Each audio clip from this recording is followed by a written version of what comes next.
Hello friends, in today's video we will discuss the Battle of Buxar which took place in the year 1764.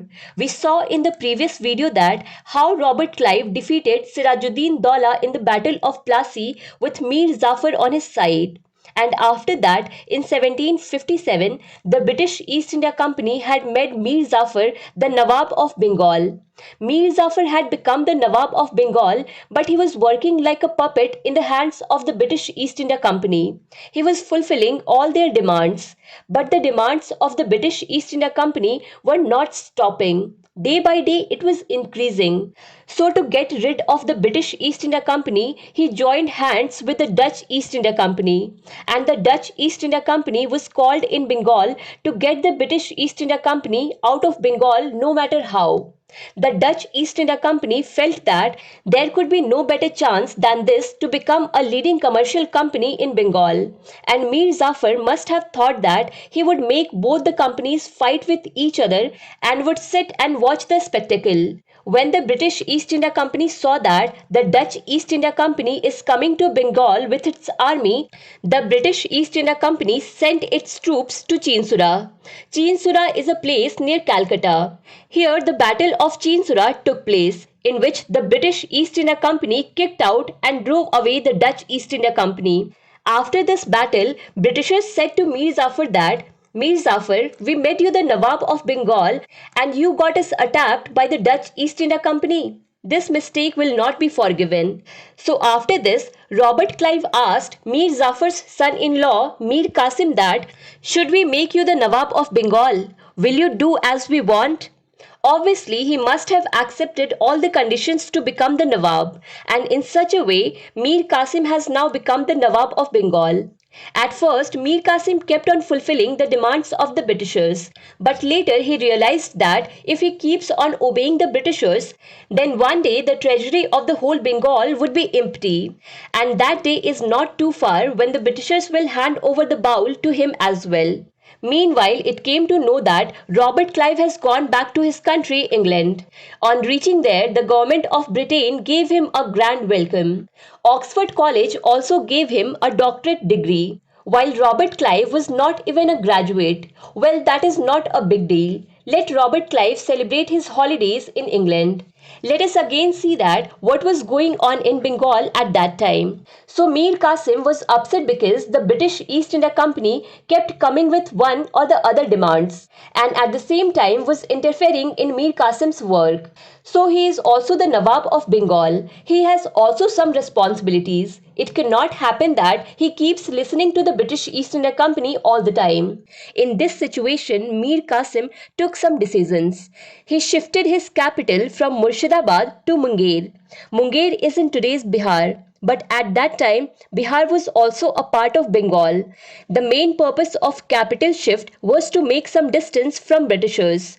Munger and Murshidabad have a distance of about 350 kilometers. So there will be some distance from Britishers. Interference will also be less and mind will also work. The second thing Mir Kasim did was that he called military experts from outside countries and got his army trained and also started a gun factory to make weapons. Now his confidence was also high. Now he thought that he could bring the Britishers on the line. He knew that Britishers do not pay tax at all. We saw this in the previous video where Mughal Emperor Farrukh Shiar had issued an order where Britishers do not have to pay any kind of tax. And because of this, Sirajuddin Daulah also got stuck with him in the Battle of Plassey. And finally, the Britishers shut his mouth as well. And on the other hand, the people of Bengal, who were basically traders, had to pay a tax of 40%. So they could not compete with the British East India Company. That is why British East India Company was progressing day and night, and the local traders were in bad condition. Mir Kasim thought that if the British East India Company started suffering losses in business, they would automatically leave the country and run away. He made zero tax for everyone in Bengal so that competition would increase factories and local traders would also be benefited, and Britishers would have to bear some loss. Some competition would have to be faced. British East India Company could not digest this thing of Mir Kasim at all. They said that we made you Nawab and you will do such things with us. You will give us knowledge. Has our foot become our tutor now? Now, after all this, the fight was bound to happen, and three small battles also took place between Mir Kasim and British East India Company. Mir Kasim reached Nawab of Awadh Sujauddin after getting beaten up and said, "Will you help me?" Suja said, "Yes, of course, I'll help you." From somewhere, this matter reached to Mughal Emperor of that time, Shah Alam II, that the Nawabs of Awadh and Bengal are preparing to fight with the British East India Company together. So the Mughal Emperor Shah Alam II said that, "Take me along, I'll also come with you." Mir Qasim said that the idea is not bad. Now it will be fun because if the army of all three is combined, then there will be 40,000 soldiers, which is almost 4 times bigger than the army of Britishers. These people reached Buxar in 1764, which is a part of Bihar. From the other side, the British East India Company also brought its army.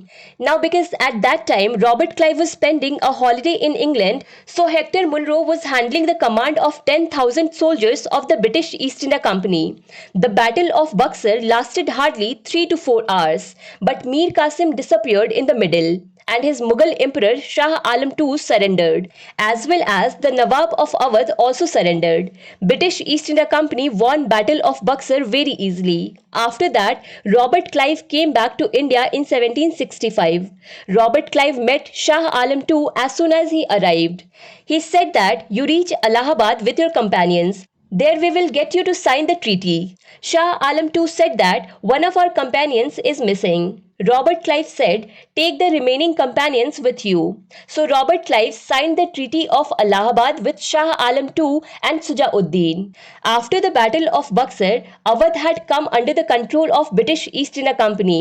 So Robert Clive said to Sujauddin that, "I will return your Awadh back to you, but you give me Kora and Allahabad."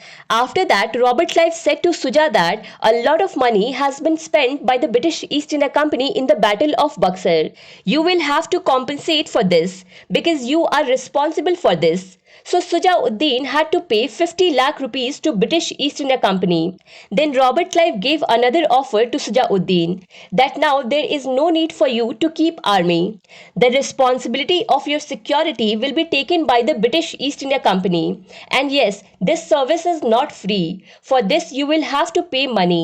If you want security, then keep paying. Every month we will get the money on time. Everything will go well for you. Now it was turn of Shah Alam II. Robert Clive said that, "Mr. Alam, now what is your plan ahead? Where will you live?" So Robert Clive gave Kora and Allahabad to Shah Alam II and said that in return you give me the Diwani rights of Bengal, Odisha and Bihar. Diwani rights means that from now onwards the entire tax collection of Bengal, Odisha and Bihar will be the responsibility of the British East India Company. So did you see where the matter has reached? Till now, the only problem people had was that the British East India Company was not paying the tax. But after the Battle of Buxar, it started collecting the tax as well. Wonderful. By the way, if you like this video, do not forget to press like button, share it with your friends on WhatsApp and Facebook, and do not forget to subscribe the channel to keep watching such videos. Thank you so much for watching Bookstawa.